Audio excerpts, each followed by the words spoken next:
पश्चिम बंगाल में हुए सत्ता परिवर्तन के बाद गत 9 मई को ब्रिगेड परेड ग्राउंड में नए मुख्यमंत्री शुवेंदु अधिकारी ने शपथ ली थी। पदभार संभालते ही उन्होंने विशेष रूप से नारी सुरक्षा पर जोर दिया था और राज्य की महिलाओं को भय आउट भरोसा इन यानी कि डर खत्म भरोसा शुरू का कड़ा संदेश दिया था। लेकिन इस सरकार के गठन के ठीक 20 दिन बाद यानी कि 29 मई को दक्षिण हावड़ा के चुना भाटी लेबू खाली मैदान इलाके से आई एक खौफनाक घटना ने इस नारे पर गंभीर सवाल खड़े कर दिए हैं। पीड़ित परिवार मूल रूप से बिहार का रहने वाला है, जिसमें वीरेंद्र राय, उनकी पत्नी चिंता देवी राय, 2 बेटियां पूनम राय व रूबी राय और एक बेटा सोनू राय शामिल है। ये परिवार लंबे समय से इसी इलाके में रहता है। प्राप्त शिकायत के अनुसार गत 29 मई की रात करीब 9:30 बजे बड़ी बेटी पूनम राय अपने काम से घर लौट रही थी। उसी समय उनके पड़ोसी पिंटू राय और आलोक राय उन्हें रास्ते में रोक लिया और अश्लील गालियां व फप्तियां कसनी शुरू कर दी। जब पूनम ने इस कुरुचिकर आचरण का कड़ा विरोध किया तो पिंटू और आलोक ने उन्हें सड़क पर पटक कर बेरहमी से पीटना शुरू कर दिया। किसी तरह मार खाकर पूनम अपने घर वापस लौटी, लेकिन दबंगों का मन इतने से भी नहीं भरा।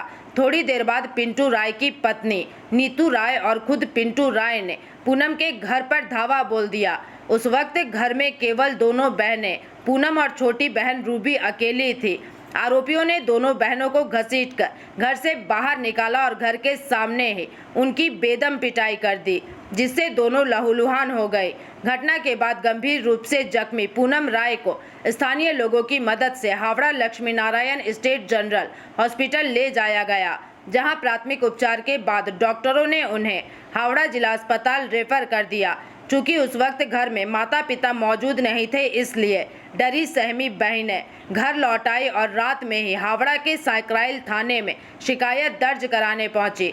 परिवार का आरोप है कि पुलिस ने उस रात उनकी शिकायत लेने से साफ इनकार कर दिया। अगले दिन यानी कि 30 तारीख को काफी दबाव के बाद पुलिस ने मामला दर्ज किया। इधर पूनम की हालत बिगड़ने पर 31 मई को उन्हें अत्यंत चिंताजनक स्थिति में हावड़ा अस्पताल में भर्ती कराया गया, जहां उनके सिर पर लगी गंभीर चोट के कारण अभी भी इलाज चल रहा है। इस घटना के बाद से पूनम और उनकी छोटी बहन रूबी गहरे सदमे और आतंक में है। इस बारे में पीड़ित परिवार ने जानकारी साझा की है।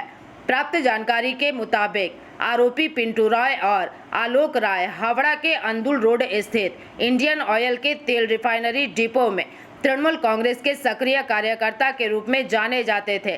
स्थानीय लोगों का आरोप है कि राज्य में सत्ता बदलते ही इन दबंगों ने रातों रात पाला बदल दिया और भाजपा की जर्सी पहनकर खुद को सक्रिय भाजपा कार्यकर्ता के रूप में पेश करने लगे हैं, ताकि उन पर कोई कानूनी कार्रवाई ना हो।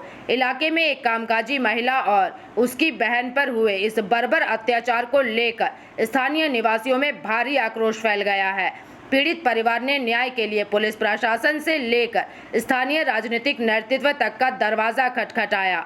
अब देखने वाली बात यह है कि मुख्यमंत्री शुवेंदु अधिकारी का भय आउट भरोसा इनका वादा इस पीड़ित परिवार के लिए सच साबित होता है या नहीं, और क्या इन दल बदलू दबंगों को उनके किए की सजा मिलती है या नहीं। 29 তারিখে আমি অফিস থেকে বাড়ি ফিরছিলাম। তো মানে আমার বাড়ি চুনাবাটি থেকে আমার বাড়ি 15 মিনিট লাগে, তো আমি রোজ হেঁটেই বাড়ি যাই। তো বাড়ি ফেরার সময় বাইক থেকে একটা ছেলে আর একটা মেয়ে আমার পাশের বাড়িরই থাকে ওরা। তো ছেলেটা বাইক আগে আমাকে মানে গালাগালি করলো, তো আমাকে উল্টোপাল্টা বললো, তো আমিও বলে দিলাম। গালাগালি দিলে আমি কেন ছাড়বো। তারপর ছেলেটা বাইক থেকে নেমে আমায় মারলো, খুব মারধর করলো। তারপর বউটাও নেমে আমাকে মেরেছে।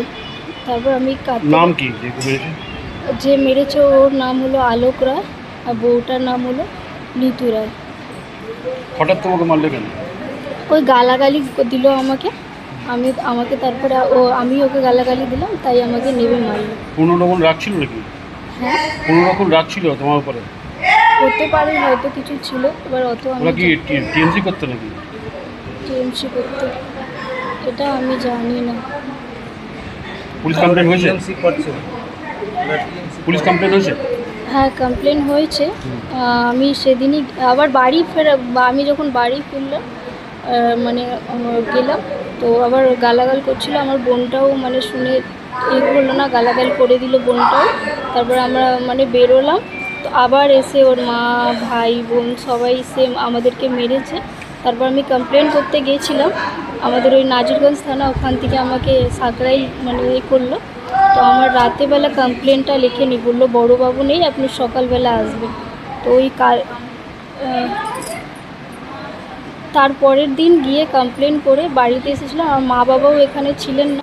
Bureau report PVTV news.